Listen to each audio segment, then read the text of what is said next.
عقیدت شاہ کا تنزیہ کہکا لاؤنج کی فضا میں گونجا۔ یہ کیا ہو گیا ساسو ماں؟ کتنی کیئرلیس ہیں آپ کے ملازم، انہیں پتا بھی ہے کہ آپ الرجک ہیں ادرک سے، مگر پھر بھی ڈال دی۔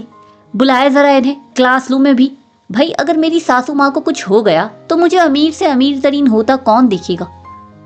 مقدس بیگم کے آنسوؤں سے تر چہرے کو دیکھتے تعصب بھرے لہجے میں کہتے اپنے ماتھے پر ہاتھ مارا تو مقدس بیگم نے بے ساختہ نفی میں گردن ہلائی۔ انجیکٹ عقیدت کے ہاتھوں میں موجود فرسٹ ایڈ باکس کو دیکھتے بمشکل بیٹھنے کی کوشش کرتے ٹوٹے پوٹے لفظوں میں کہنے کی کوشش کی تو عقیدت نے جھکتے اپنی شہادت کی انگلی مقدس بیگم کے ہونٹوں پر رکھی۔ تم تو موت دینے والوں سے ہو، زندگی کی بھیک مانگنا تم پر جچتا نہیں مقدس بیگم، مگر پھر بھی میں تمہیں مرنے نہیں دوں گی، کیونکہ اس بات کی ایک تم ہی تو گواہ ہو کہ اس جائیداد کی آدھے سے زیادہ حصے دار ہوں میں۔ مقدس بیگم کے جبڑے کو اپنی سخت گرفت میں لیتے ایک جھٹکے سے چھوڑتے دبے دبے لہجے میں گررا کر کہا تو مقدس بیگم نے حیرت سے پھٹی آنکھوں سے عقیدت کو دیکھا جو فرسٹ ایڈ باکس میں سے انجیکشن نکال کر فل کر رہی تھی۔ مقدس بیگم کی آنکھوں میں اپنی سبز نگینوں جیسی آنکھیں گاڑے مضبوطی سے مقدس بیگم کا بازو تھام کر ان کے بازو میں انجیکشن لگایا تو مقدس بیگم نے گہری سانسیں لیتے سر صوفے کی پشت سے ٹکا دیا۔ جتنا سکون کی سانسیں لے سکتی ہو لے لو، کیونکہ تمہاری ان سانسوں میں زہر نہ گولا تو میرا نام بھی عقیدت ہدایت شاہ نہیں۔ بہت شوق تھا نا تمہیں مجھے اس گھر سے نکالنے کا، اب دیکھنا کیسے میں تمہاری ان آنکھوں کے سامنے اس گھر پر راج کرتی ہوں۔ صرف گھر ہی کیا، ولی خان کی جائیداد کی مالک ہوں، گاؤں کے سردار کی بیوی ہوں، یہ تو سلطنت ہی میری ہے۔ یہ حکم بھی عقیدت شاہ کا چلے گا اور راج بھی عقیدت شاہ کا ہوگا، اور سچ سامنے لا کر سزا بھی عقیدت شاہ ہی سنائے گی۔ مقدس بیگم کی دونوں کلائیوں کو اپنی سخت گرفت میں لیتے ان کے چہرے پر جھکتے دبے دبے لہجے میں گررا کر کہا تو مقدس بیگم نے خشک پڑتے ہونٹوں پر زبان پھیرتے بمشکل عقیدت کے ہاتھوں سے اپنی کلائیاں چھڑوائی۔ آنکھوں میں خوف و حیرت لیے عقیدت شاہ کے سرخ پڑتے چہرے کو دیکھا۔ یہ دولت، یہ گھر سب میرا ہے، میں نے اس کی حفاظت کی، تم نہیں۔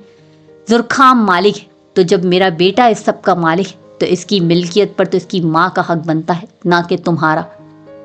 ماتھے پر آئے پسینے کو اپنے دوپٹے کے پلو سے صاف کرتے ہوئے سخت لہجے میں کہا تو عقیدت نے تنزیہ مسکراتے ابرو اچکا کر انہیں دیکھا۔ ابھی عقیدت کوئی جواب دیتی کہ لاؤنج میں داخل ہوتے زرخام خان کو دیکھ مقدس بیگم کے ہونٹوں پر تنزیہ مسکراہٹ رینگ گئی، جس پر عقیدت نے سختی سے اپنے ہونٹ بھینچے۔ اسے پیچھے دیکھنے کی ضرورت نہیں تھی کہ آنے والا کون ہے، آنے والا تو اس کی روح میں بستا تھا۔ عقیدت شاہ تو قدموں کی آہٹ اور فضا میں رچی زرخام خان کی خوشبو سے ہی اس کی موجودگی کو جان جاتی تھی۔ مطلب تم نے میرے بیٹے سے یہ شادی صرف دولت اور اپنے باپ کو سچا ثابت کرنے کے لیے کی ہے؟ کس قدر گھٹیا سوچ کی مالک ہو تم عقیدت شاہ۔ چلو اس بات پر تو میں چپ کر گئی تھی کہ باپ ہے، تمہیں دکھ ہوتا ہوگا، مگر دولت کے لیے اس حد تک گر جاؤ گی؟ خیر تمہارے تو خون میں ہی بغاوت ہے۔ نظریں عقیدت شاہ کے سرخ پڑتے چہرے پر ٹکائے افسوس و حیرت کے ملے جلے تاثرات لہجے میں سموئے کہا تو لاؤنج میں داخل ہوتے زرخام خان کے قدم بے ساختہ رکے۔ نظریں اپنے سامنے کھڑی ماں سے ہوتی ٹیبل پر اپنی جانب پشت کیے بیٹھی عقیدت شاہ کے وجود پر جا کر ٹھہر سی گئی۔ رواں رواں سماعت بن کر عقیدت شاہ کے جواب کا منتظر تھا۔ آپ کو کیا لگا تھا کہ عقیدت شاہ اپنے باپ پر الزام لگانے والے کو بھول جائے گی؟ اور رہی بات زرخام سے شادی کی، اتنے سال پوک کو گلے میں لٹکائے رکھا تو اب اتنا تو حق بنتا ہے۔ ویسے میرا ویسے بھی پیسوں کی لت لگ جائے تو کہاں دنیا داری، رشتہ داری یا ایمانداری نظر آتی ہے؟ پھر تو بس آنکھوں کے سامنے عیش و عشرت کی زندگی کے سہانے خواب ہی ہوتے ہیں۔ اب ساری عمر کے سکون کے لیے اگر کچھ دن زرخام خان کو جھیلنا بھی پڑ جائے تو اس میں کوئی قباحت تو نہیں، اور اگر کبھی کمرے کی تنہائی میں بہک بھی جائیں تو گناہ بھی نہیں ہوگا۔ سرد و سپاٹ لہجے میں کہتے آخر میں مقدس بیگم کے ہونک بنے چہرے کو دیکھ آنکھ دبا کر کہکا لگایا تو زرخام خان نے عقیدت کی بات پر سختی سے اپنی مٹھیاں بھینچی، جبکہ عقیدت ہی جانتی تھی کہ یہ الفاظ اس نے کس دل سے ادا کیے تھے۔ وہ بس مقدس بیگم کی نظر میں یہی ثابت کرنا چاہتی تھی کہ زرخام اور اس کا رشتہ سوائے دشمنی اور ذاتی مفاد کے کچھ نہیں تھا، تاکہ وہ زرخام کو کوئی نقصان نہ پہنچائیں۔ مقدس بیگم کوئی جواب دیتی کہ زرخام خان بائیں ہاتھ سے ٹیبل پر پڑے ڈیکوریشن پیس کو پوری شدت سے زمین پر پھینک چکا تھا۔ کانچ ٹوٹنے کی تیز آواز پر عقیدت نے سختی سے اپنی آنکھیں بھیجی، جبکہ زرخام خان خون چھلکاتی نظروں سے عقیدت کو دیکھتے لمبے لمبے ڈگ بھرتا سیڑھیوں سے اوپر جاتا چلا گیا۔ عقیدت کمرے میں آئی تو نظریں صوفے پر سر جھکائے اپنی کوہنیاں گھٹنوں پر ٹکائے بیٹھے زرخام خان سے ٹکرائی تو گلے میں گلٹی سی ابھر کر معدوم بری طرح اپنے لب کو چلتے تیزی سے واش روم میں گھس گئی۔ تھوڑی دیر بعد واپس آئی تو زرخام خان ہنوز اسی پوزیشن میں بیٹھے دیکھ ڈریسنگ ٹیبل کے سامنے جا کر کھڑی ہو گئی۔ نظریں آئینے سے زرخام خان کے جھکے سر پر ہی ٹکی ہوئی تھی۔ اس کے وجود میں حرکت محسوس کر کے جلدی سے عقیدت نے اپنی نظروں کا رخ پھیرا۔ ماتھے پر بے ترتیبی سے چاکلیٹ براؤن بال بکھرے ہوئے تھے، نیلی گہری آنکھیں خطرناک حد تک سرخ ہو چکی تھیں، جھبڑے سختی سے بھیجے تھے۔ نظریں آئینے میں نظر آتے عقیدت کے چہرے پر گئیں تو عقیدت کے لفظ کا الفاظ کانوں میں گونجے۔ زرخام خان نے سختی سے اپنی مٹھیاں بھیجی، بلیک کلر کی شارٹ فراک کے ساتھ بلیک کیپری پہنے، گلے میں ریڈ کلر کا دوپٹہ لیے، گولڈن گھنے لمبے بالوں کو رف سے جوڑے میں قید کیے، سبز نگینوں جیسی آنکھوں میں کاجل کی لکیر کھینچی، گلابی بڑے بڑے ہونٹوں پر ریڈ لپ گلاس لگائے اپنے ہوش ربا سراپے سے وہ پل میں کسی کا بھی ایمان ڈگمگا سکتی تھی۔ عقیدت شاہ کا قیامت خیز دل پر بجلیاں گراتا یہ روپ زرخام خان کو اس وقت ایک آنکھ نہیں بھا رہا تھا۔ کوئی اور وقت ہوتا تو شاید وہ آج عقیدت کو اس روپ میں دیکھ کر ضبط کے سارے بندھن چھوڑ کر عقیدت کی روح میں شامل ہو جاتا، مگر اب اس کا بس نہیں چل رہا تھا کہ ساری دنیا کو تہس نہس کر دے۔ وہ جانتا تھا کہ یہ عقیدت نے ضرور مقدس بیگم کو غصہ دلانے کے لیے کیا ہوگا، مگر زرخام خان کو پھر بھی گوارا نہیں تھا کہ ان کا رشتہ کسی بھی وجہ سے لوگوں کی نظروں میں مذاق یا سوال بنے۔ ادھر آؤ عقیدت، زرخام خان کے ٹہرا دینے والے لہجے اور آگ سی تپش لیے نظروں کو خود پر محسوس کر کے عقیدت شاہ کو اپنی ریڑھ کی ہڈی میں سنسناہٹ محسوس ہوئی۔ میں اپنی طرف انگلی کرتے بے وقوفانہ سوال کیا تو زرخام خان نے خون چھلکاتی نظروں سے عقیدت کو گھورتے سر اثبات میں ہلایا۔ گہری سانس بھرتے عقیدت نے پلٹ کر قدم زرخام خان کی جانب بڑھائے۔ زرخام کی سرد نظریں عقیدت کو اپنے وجود کے آر پار ہوتی محسوس ہو رہی تھی۔ پسینے سے تر ہوتی ہتھیلیوں کو اپنے دوپٹے کے پلو سے صاف کرتی وہ 2 قدم کے فاصلے پر زرخام خان کے سامنے کھڑی ہوئی تو زرخام نے اپنی سخت گرفت میں عقیدت کی کلائی تھامتے ایک جھٹکے میں گھٹنوں کے بل اپنے سامنے زمین پر بٹھایا۔ کہو عقیدت زرخام خان کہ باہر جو بھی بکواس کی وہ سراسر جھوٹ تھا۔ اپنا دایاں بازو عقیدت کی گردن کے گرد سختی سے لپٹتے سرد و سپاٹ لہجے میں کہا تو عقیدت نے اپنے خشک پڑتے حلق کو تر کرتے زرخام خان کی نیلی آنکھوں میں دیکھا۔ سوچنے میں وقت ضائع کرنے کا مطلب تھا زرخام خان کی بات پر سچ کی مہر لگانا، جو کہ فی الحال عقیدت نہیں کر سکتی تھی۔ وہ اپنی خوشی یا انا کی وجہ سے زرخام سے سب چھپا نہیں رہی تھی، وہ بس اسے تکلیف سے بچانا چاہتی تھی۔ وہ مقدس بیگم کو کسی بھی طرح ان کی غلطیوں کا احساس کروانا چاہتی تھی، ان کے دل میں اولاد کے لیے محبت پیدا کرنا چاہتی تھی۔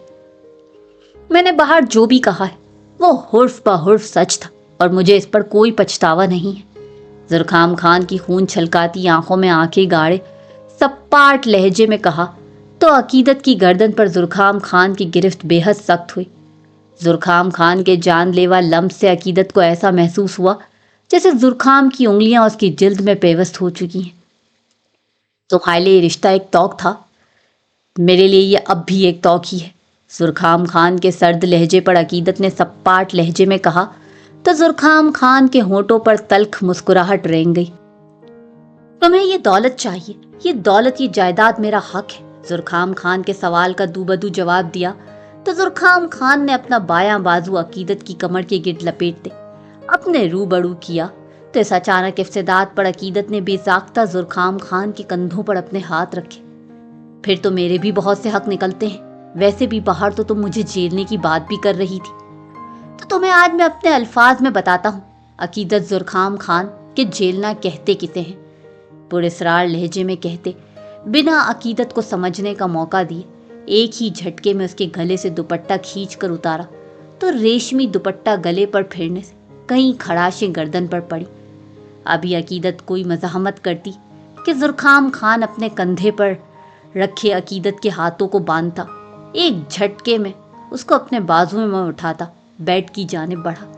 میں تمہارا منہ نوچ لوں گی زرخام، اگر تم نے ایسا کچھ سوچا بھی۔ چھوڑو مجھے پاگل خان، سر پھاڑ دوں گی تمہارا۔ زرخام خان کے بالوں کو اپنی مٹھیوں میں دبوچتے، گردن پر اپنے ناخن گھاڑتے، دبے دبے لہجے میں گرا کر کہا، جسے انسنا کرتے زرخام خان نے پٹکنے کے انداز میں عقیدت کو بیڈ پر لٹایا۔ سرد و سپاٹ نظروں سے عقیدت کو دیکھتے ایک ہی جھٹکے میں اپنے سفید کرتے کو اتار کر دور اچھالا تو عقیدت نے بے یقینی سے زرخام خان کے سرخ پڑتے چہرے کو دیکھا۔ عقیدت کی آنکھوں میں بے یقینی اور حیرت دیکھ زرخام خان کے ہونٹوں پر طنزیہ مسکراہٹ رینگ گئی۔ مجھے میرا حق لینے دو عقیدت شاہ، اس کے بعد ساری دولت تمہارے قدموں میں ڈھیر کر دوں گا۔ آج تو زرخام خان کی ضد ہے تمہیں پانا، اور خان کی ضد معمولی تھوڑی ہو سکتی ہے۔ اتنا تو بنتا ہے، اگر لٹنا مقدر ہے تو شاندار طریقے سے ہونا چاہیے۔ اس حسین رات دشمن مگر محبوب بیوی کی قربت کے لیے تو میں خود کو ہار جاؤں، دولت کی کیا اوقات ہے۔ عقیدت شاہ کے مزاحمت کرتے ہاتھوں کو اپنی سخت گرفت میں لیتے اس کے چہرے پر جھکتے ہوئے سرد لہجے میں کہا تو عقیدت نے خون خوار نظروں سے زرخام خان کو دیکھا۔ اور کوئی عقیدت شاہ کو ضد بنا کر اپنی منمانی کر لے، ایسا تو میرے مرنے کے بعد بھی ممکن نہیں۔ اپنی دائیں ٹانگ کو فولڈ کرتے زرخام خان کے پیٹ پر مارتے خود سے پیچھے کیا۔ عقیدت پھر سے زرخام خان کے پیٹ میں دوسری ٹانگ مارتی کہ زرخام خان نے خون خوار نظروں سے عقیدت کو گھورتے اس کے پاؤں کو اپنے ہاتھ میں تھاما۔ ابھی عقیدت کچھ سمجھتی کہ زرخام خان نے اپنے وجود کا سارا بوجھ اس کے عقیدت پر ڈالتے جھک کر بنا عقیدت کو سمجھنے کا موقع دیے دائیں جانب کندھے سے شرٹ کو نیچے کھینچا۔ کندھے سے بازو تک شرٹ پھڑتی چلی گئی، جس پر عقیدت نے افسوس اور بے یقینی سے زرخام خان کی جانب دیکھا، جبکہ اس غیر ارادی حرکت پر زرخام خان نے سختی سے اپنے جھبڑے بھیجے۔ بنا عقیدت کی جانب دیکھے ہاتھ اوپر کرتے اس کے ہاتھوں سے دوپٹہ اتارا۔ اپنی اس حرکت پر دل نے بری طرح ملامت کی، مگر عقیدت کے چہرے کی جانب دیکھا تو وہی الفاظ پھر سے سارے حواس جھنجھوڑ گئے۔ اپنی شرمندگی کو پسے پشت پر ڈالتے عقیدت کے ہاتھ کی انگلیوں میں اپنی انگلیاں الجھاتے جھک کر اپنا چہرہ اس کی گردن میں چھپایا۔ زرخام خان کے ہونٹوں کے سلگتے لمس کے ساتھ دانتوں کے دباؤ پر عقیدت نے ہونٹ کا کنارہ دانتوں تلے دبا کر اپنی اس کی سسکی کا گلا گھونٹا۔ عقیدت کی گردن پر جا بجا اپنا شدت بڑھا لمس چھوڑتے اس کو وہی تکلیف دینا چاہی جس کے الفاظ نے زرخام خان کو دی تھی۔ جنگلی پاگل خان، پیچھے ہٹو ورنہ آج میرے ہاتھوں سے تمہارا قتل پکا ہے۔ مجھے تم معصوم لگتے تھے، مگر تم تو دن بدن ٹھڑکی اور بیہودہ ہی ہوتے جا رہے ہو۔ زرخام خان کے سینے پر دونوں ہاتھوں سے دباؤ ڈال کر پیچھے ہٹایا۔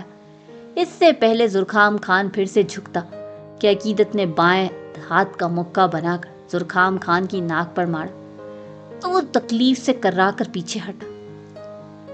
یو سائیکو پاگل عورت، دماغ ٹھکانے پر ہے یا نہیں؟ رکو ذرا تم۔ اپنی سرخ پڑتی ناک کو پکڑے بیڈ پر کھڑی عقیدت شاہ کو دیکھتے دھاڑتے ہوئے کہا تو عقیدت نے طنزیہ نظروں سے زرخام خان کو دیکھا۔ زرخام خان کو اپنی جانب بڑھتا دیکھ کر ابھی وہ بھاگتی کہ اس نے عقیدت کی دائیں ٹانگ کو پکڑ کر کھینچا تو عقیدت اوندھے منہ بیڈ پر گری۔ جو تم نے کہا ہے نا عقیدت، وہ یہاں دل پر نقش ہو گیا ہے۔ کوشش کرو کہ میرے سامنے کم ہی آؤ۔ اس بار محبت دل و دماغ پر حاوی نہیں ہونے دوں گا، جان لے لوں گا تمہاری، اور تمہاری قسم رتی برابر بھی افسوس نہیں ہو۔ اور آخری بات، میرے قریب بھی مت آنا ورنہ تمہارے وجود کو تو آگ لگاؤں گا، اپنے وجود سے تمہارا لمس مٹانے کے لیے خود کو بھی راکھ کر ڈالوں گا۔ عقیدت کی گردن کو اپنی سخت گرفت میں لیتے زخمی شیر سی دھاڑ لیے گرا کر کہا۔ ایک جھٹکے میں عقیدت سے پیچھے ہٹتا، ایک خون خوار نظر عقیدت کے سرخ پڑتے چہرے پر ڈالتا، کبڈ سے ڈریس لیتا ڈریسنگ روم میں بند ہو گیا، جبکہ عقیدت بیڈ پر چت لیٹی